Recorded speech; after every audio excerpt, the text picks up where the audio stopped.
our kids are about the same age. So I've got 13, 12, and 8, and you Yeah. have 14 and 14 and 11. 11. We were talking about this natural resistance that those watching or listening in that have teenagers will understand. There's kind of this like starting to challenge authority stage, as you hit those teenage years. I know I went through it. I'm sure you did Yeah. too.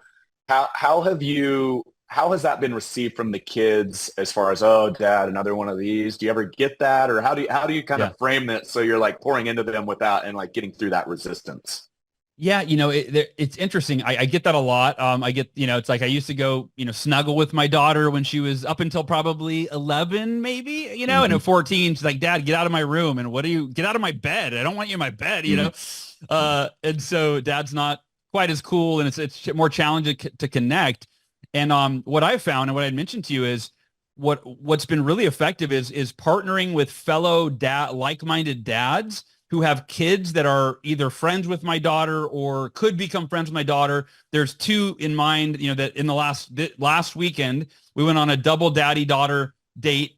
Or actually, he has a son, John Vroman, founder of Front Row Dads. He brought his son. Mm-hmm. I brought my daughter. We went and raced cars indoors, and then went out to lunch together.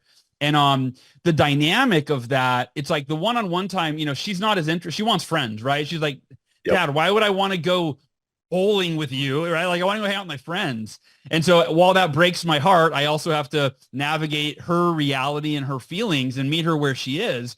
And so when I combine the friend with me and the dad, now not only is she having a great time with her friend, I'm creating that container. So she associates that with dad and go, Dad, thanks so much for setting this up. This is awesome.